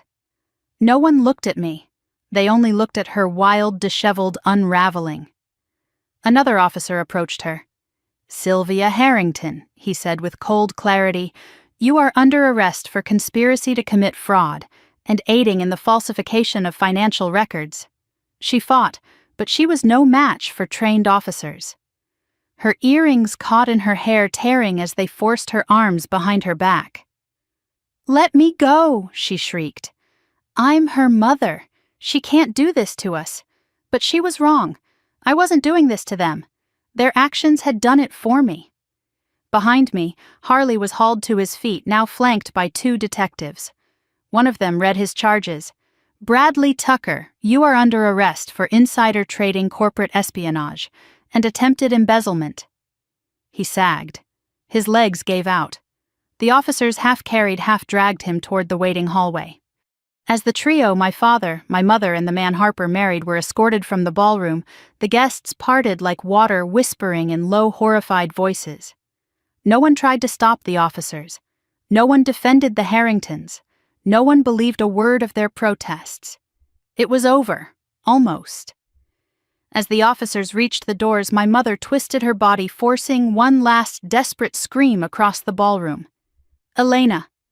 Elena, tell them you're lying. Tell them to stop. We're your family." Her voice broke at the end, cracking open like something wounded. I walked forward, stopping 10 feet from the officers. My mother's tear-streaked face lifted toward me. Her eyes, once so cold and judgmental, now begged, pleaded, trembled. "Elena," she whispered softer now. "Please, you're my daughter." I felt the room hold its breath. I looked at her the way you look at an abandoned memory, detached, distant, no longer bleeding. "No," I said. She blinked.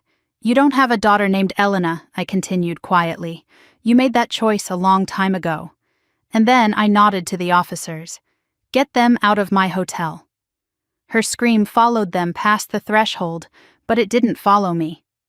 I exhaled slowly, the weight of a lifetime lifting off my chest, as the doors slammed shut with a heavy final thud.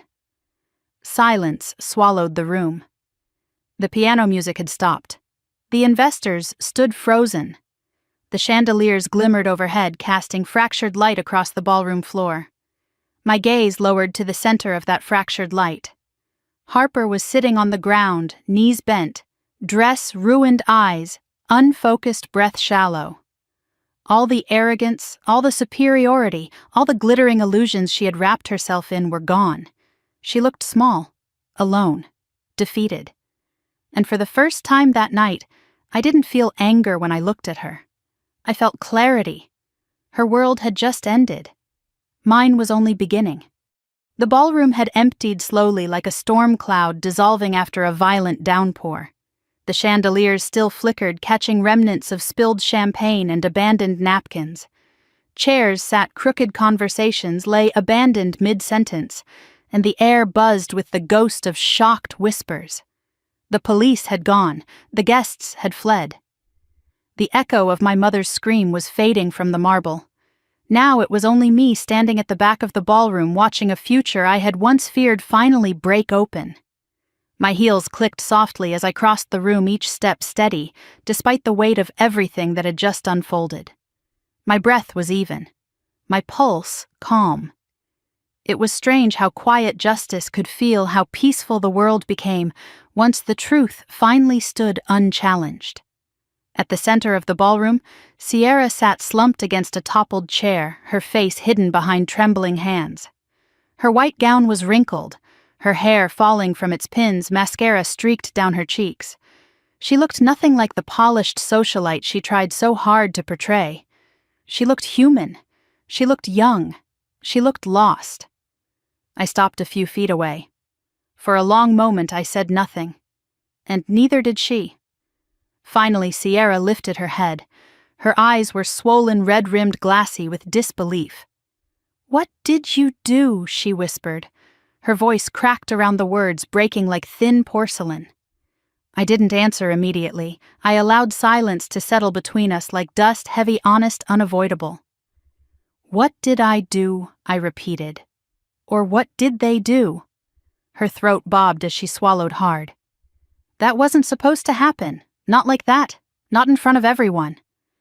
"Truth rarely waits for permission," I said quietly. Sierra shook her head, covering her face with trembling fingers. "They're gone. All of them. My husband. My parents. My whole life just fell apart." I crouched down beside her, resting my palms on my thighs. "No," I said softly. "Your illusions fell apart. The truth is still here." She let out a choked sob. I didn't know. I swear I didn't know what Brad was doing, or what Dad planned. I thought she broke off breath, struggling through panic. I thought they were helping people. I thought the gala was real. I really studied her for the first time in years. She wasn't cruel at her core. She was complicit. There was a difference. I reached into my evening purse and pulled out a sealed envelope, placing it gently in her lap. A small USB drive rested inside, visible through the translucent paper. "What's this?" she asked, voice shaking. "Proof," I replied. She blinked rapidly. "Of what that everything you believed was real wasn't." I softened the words the best I could. "Your husband's financial files, his offshore accounts, his messages with his partner." Sierra's face drained of color. "No," she whispered. "No, no, no." Her hands shook as she clutched the envelope. "He told me he promised. He said everything he did for us. He did it for himself," I said, my voice gentle but unyielding.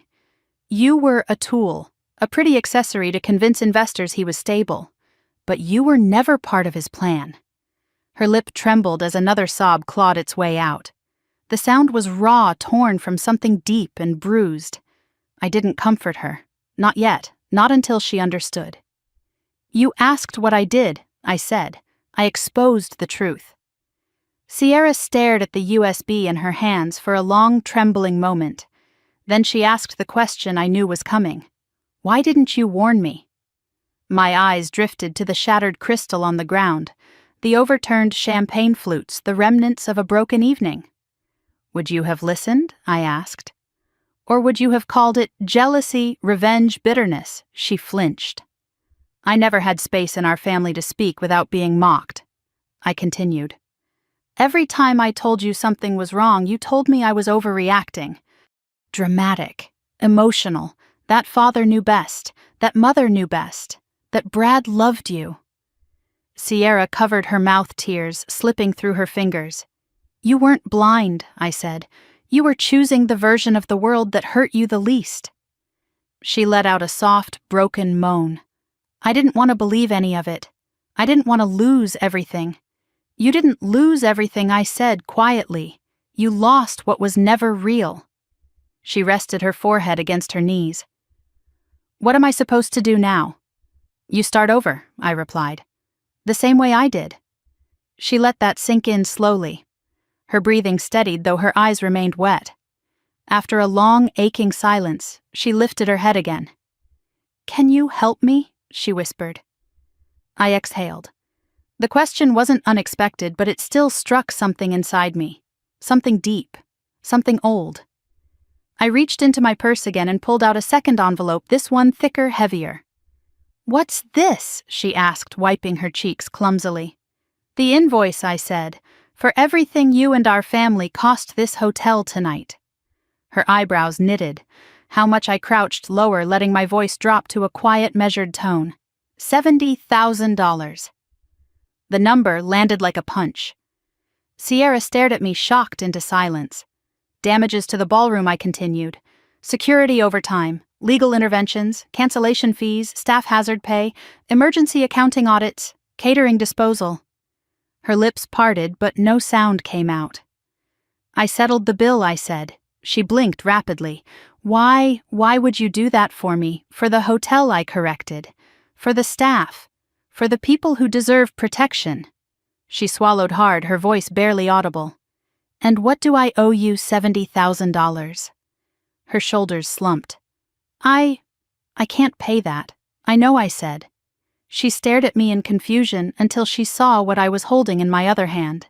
A folded piece of fabric. A navy blue housekeeping uniform. Her eyes widened. "No?" she whispered. "You're kidding." "You start tomorrow morning at 7, I said calmly. "Mrs. Hampton will train you." "Housekeeping," she cried, voice cracking. "You want me to be a maid, I want you to learn value," I replied. "And gratitude, and humility, and work." Her breath trembled as she stared at the uniform. "That's cruel," she whispered. "No," I said softly. "Cruelty is letting you stay the person you were." She covered her face, shoulders shaking with fresh sobs. But when she spoke again, her voice was different, hoarse, wounded, but no longer defensive. "Will it help me pay the debt?" "Yes." "And when the debt is paid?" "What then?" I paused. "Then you and I talk again," I said. "As sisters. Not as enemies." Something in her expression loosened a thread pulled free from a tightly knotted rope. She nodded slowly, clutching the uniform to her chest. For the first time in a long time, Sierra didn't look entitled. She looked ready. I rose to my feet. "Come find me when you're done crying," I said gently. "There's one more thing you need to see before the night ends." She wiped her eyes with the back of her hand. "What?" "The place where our family finally ends," I said, turning toward the exit. "And where something better begins." Her breath hitched, but she followed. Because despite everything, despite the wreckage, the betrayal, the collapse, this wasn't just the end of the Harringtons. It was the beginning of Sierra's reckoning. And mine. The ballroom was silent when I returned, a strange, echoing stillness, settling over the wreckage of the night before. The light from the chandeliers had dimmed to a soft, golden haze, casting long shadows across overturned chairs and abandoned programs. It looked nothing like the glittering sanctuary it had been just hours ago. Now it resembled the aftermath of a battle, quiet, hollow, and heavy with the residue of truth. I stood just inside the doorway, letting the calm settle into my bones. The chaos was gone, the shouting gone, the police gone. What remained was the kind of silence that allowed everything inside you to catch up, every emotion you'd outrun, every memory you'd stuffed down, every bruise you never tended to. It was over. But the aftermath had only begun. Footsteps echoed behind me. I turned slowly. It was Mr. Archer. He approached with the composed, respectful stride of a man who had weathered storms far worse than tonight's. But something in his posture, slightly softened, slightly humbled, told me this one had shaken even him. "Ms. Brooks," he said quietly, "I've finalized all incident reports. The legal department confirms the hotel is fully protected. None of the Harrington liabilities can touch Helios Tower or your ownership."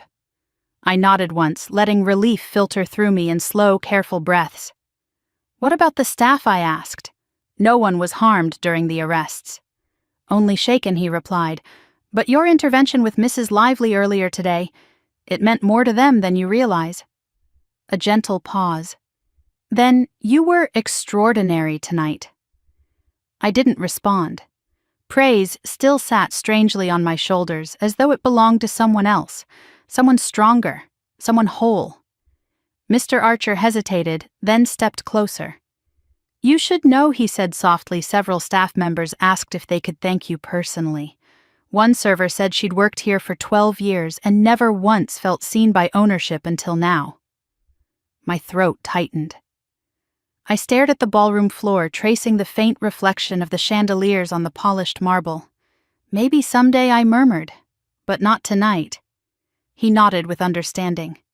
"Your privacy is already being handled," he said.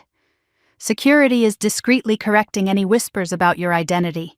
No one outside this hotel will hear a version of tonight's events that you did not authorize." Another nod. "Thank you, Archer."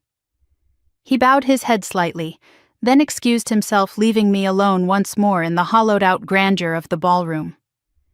I moved deeper into the room, running my fingers along the back of a chair that had been knocked over during the chaos. A reminder of what broken power looked like. But as I surveyed the damage, a voice drifted from behind me. "You really did it." I turned. Sierra stood in the doorway, changed out of her ruined gown into simple hotel loungewear sweatpants and oversized t-shirt, hair pulled back into a messy bun. She looked small, stripped of vanity and armor. But her eyes were clearer than they'd been in years. She stepped toward me cautiously, as though approaching a wild animal that might bolt. "I didn't think you would," she said. "I didn't think you had it in you." "I didn't," I replied. "Not before." She stopped in front of me, her gaze sweeping the room, absorbing the destruction. Her voice wavered. "Harley, Mom, Dad, all gone, just like that. They made choices," I said. "Tonight those choices met consequences." Sierra let out a shaky breath. Do you think they'll go to prison?" "Yes." She flinched. We stood in silence for several seconds, the weight of everything unsaid pressing down on both of us. Then she whispered, "What happens to us now?" "You tell me," I said. Her head snapped toward me. You asked for help," I reminded her. "I'm offering it, but I won't drag you anywhere you don't choose to go." She swallowed hard. "I don't know where to go." "You start where everyone starts," I said, "with the truth." She lowered her gaze to her hands. "I don't think I know who I am without them." "You're about to learn." She blinked back another wave of tears. "And what about you? Do you feel free now?" I let the question sit inside me for a moment, letting it echo, letting it roll through old rooms in my mind, where younger versions of myself still hid, terrified and small. "Freedom isn't a moment," I finally said. "It's a choice you make over and over again." Sierra studied me like she was seeing me for the first time, not the sister she mocked, not the daughter she dismissed, not the shadow she ignored. The woman standing in front of her. "Are you going to disappear again?" she asked. "No." "Then what are you going to do? Rebuild?" Her breath caught. "Our house. Our lives," I corrected gently. Just then, Archer reappeared at the doorway.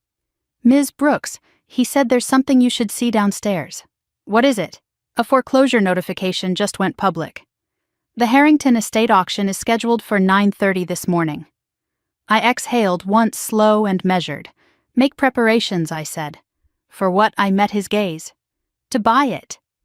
Sierra's eyes widened. "You're buying our house?" "Not a house," I said. "A symbol." Her breath trembled. "Let me come with you." I stared at her, searching her face. "Why?" She swallowed hard before answering. "Because I want to see where the lies started. And where they end." I nodded. "Get your coat," I said. "It's going to be a long morning." The drive to the foreclosure office was quiet, the early morning sunlight cutting through the tinted windows like a knife. Sierra stared out at the passing city, lost in whatever memories clung to her like old perfume. When we arrived, the room was already full: investors, brokers, curious onlookers. The Harrington name still drew attention even in disgrace. Sierra hovered behind me, small and pale. When the auctioneer called for opening bids, silence fell. Opening at 1 million. A murmur rippled through the room. I raised my paddle. 1,000,000, I said calmly. No one challenged me. Not one person in that crowded room wanted to touch the Harrington curse.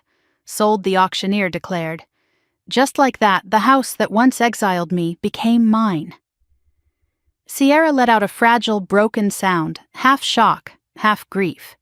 She pressed her trembling fingers to her lips. I didn't touch her. Not yet. We drove to the estate in silence. The gates creaked open with mechanical reluctance, revealing the once manicured grounds now beginning to wither. The house loomed like a ghost of my childhood, tall, cold, heavy with memories that had never belonged to me. Sierra stood beside me at the foot of the walkway. I don't know if I can do this, she whispered. Yes, I said. You can. We walked inside together. Every room we passed felt like peeling old wounds, open echoes of shouting slammed doors, cruel remarks. But with each step the house seemed smaller, less powerful, less capable of hurting either of us.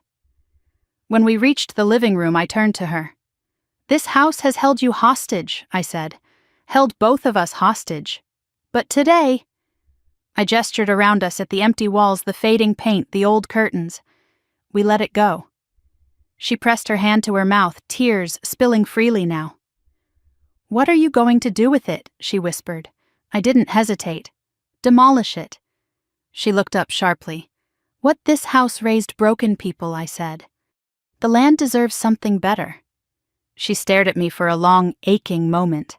Like what I pictured: the blueprints, the architectural designs, the sketches I hadn't shown anyone yet. A home for girls who grew up the way we did, I said, but who shouldn't have to become what we became. Her tears fell harder. Elena, that's beautiful. No, I said, it's necessary. For a moment, neither of us spoke. Then Sierra whispered, Can I help? I turned to look at her fully. Yes, I said softly, but first, you have to become someone who can. She nodded slowly, pressing the housekeeping uniform she still carried closer to her chest. I will, she said. I promise. And for the first time in our entire lives, I believed her. As we stepped out of the house and back into the sunlight, I felt something inside me finally loosen. This wasn't revenge. This wasn't triumph. This was reclamation. And it was only the beginning. The grand opening of the Aurora Haven Center began under a sky streaked with gold, the sunrise washing the glass-paneled building in soft, radiant light. A gentle breeze rolled across the courtyard, carrying the scent of fresh lavender from the garden beds the girls had planted themselves. Volunteers bustled around the entrance, adjusting banners, arranging welcome kits, laughing softly as their excitement built. I stood at the heart of the courtyard, hands clasped loosely in front of me, watching a dream that once lived only in the quiet corners of my mind finally take shape. The grounds where the Harrington estate once stood no longer felt haunted, no longer cold, no longer stained with fear or secrets. The new building rose with wide-open windows, warm wood accents, and walking paths lined with sunflowers, strong, bright, unapologetic sunflowers. It was nothing like the house that had stood here before. It wasn't supposed to be. Behind me, someone cleared their throat. I turned and saw Sierra standing a few steps away, dressed in her housekeeping uniform, not because she had to wear it today, but because she insisted. She said it reminded her of who she was becoming, not who she had been. You ready? She asked, her voice soft but steady. More than ever, I replied. She smiled, a small, real one, the kind she hadn't known how to make when she lived inside the gilded cage of our parents' illusions. The first girls began to arrive, 9 of them, ranging from 15 to 19. They stepped onto the courtyard cautiously, their eyes darting around with that familiar blend of hope and fear. Some clutched trash bags, filled with everything they owned. Others walked empty-handed, shoulders tight, and braced for disappointment. I recognized all of it, because I once arrived in the world the same way.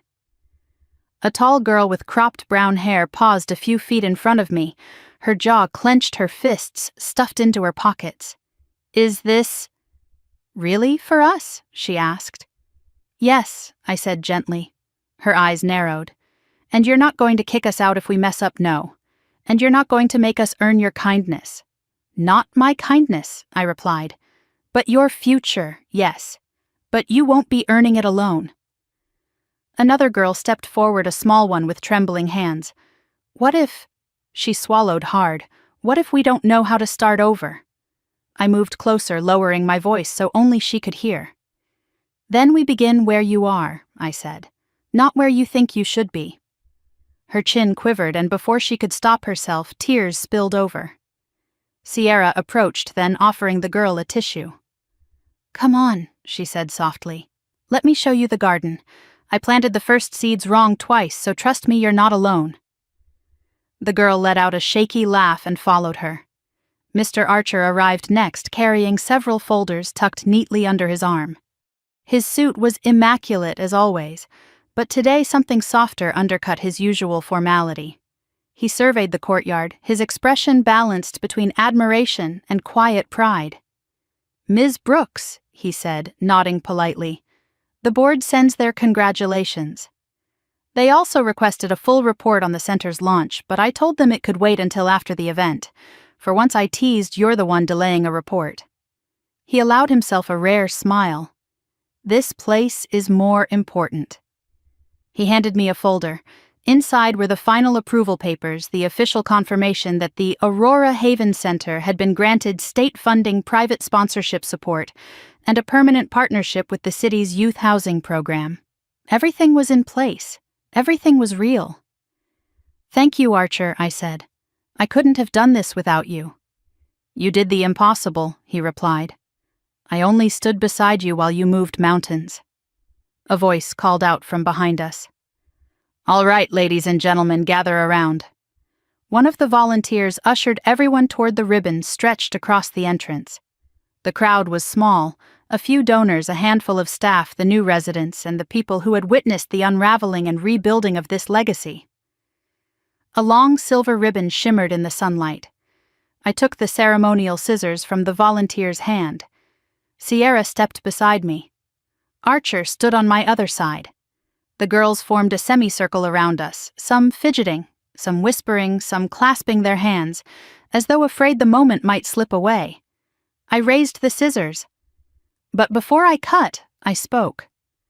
Today, I said, my voice carrying across the courtyard, we turn pain into purpose. We turn endings into beginnings, and we turn a place of fear into a home built on love, respect, and possibility. The girls straightened. Sierra wiped her eyes. And to every one of you standing here, I continued, you are not broken. You are not burdens. You are not mistakes. You are survivors, and you deserve to rise. I cut the ribbon. The crowd erupted into applause. The girls stepped inside first, their eyes wide as they explored the warm hallways filled with sunlight murals painted by volunteers and bedrooms designed to feel like sanctuary instead of punishment. Staff guided them toward the welcome area, laughter beginning to bloom where silence had once lived. Sierra lingered beside me. You did this, she whispered. We did this, I corrected. She hesitated before asking a question that felt like the final test of the woman she was becoming. Will you ever forgive them? The wind stirred the ribbon fragments at our feet. I looked out at the garden, newly planted and full of potential. I don't need to forgive them, I said softly. I just need to let them go. She nodded slowly, absorbing the truth not as an order, but as an invitation. We stood there together, watching a life begin in a place where another life had ended. Later that afternoon, after the girls had settled into their new rooms and volunteers had finished their tours, I walked alone through the garden. Butterflies hovered over the lavender. A fountain trickled gently at the center. Sunlight danced across the stones. My phone buzzed. A message flashed on the screen. Blocked number Elena. Please, it's Mom. I need money, just a little. Answer me, please. I stared at it for a moment, not with anger, not with longing, just with quiet clarity. Then I deleted it. No hesitation, no ache, just release. I slipped my phone back into my pocket and continued walking among the flowers, feeling the weight of the past lift with every step. A soft breeze brushed against my cheek, warm and steady. A new beginning, a real one. And maybe for the first time I felt entirely, solidly, beautifully whole. If you've ever rebuilt yourself from the ground up, or if you've ever been told you didn't belong only to prove you did, I'd love to hear your story. Share your experience in the comments, hit that like button and subscribe for more stories of strength, justice, and rising above the past.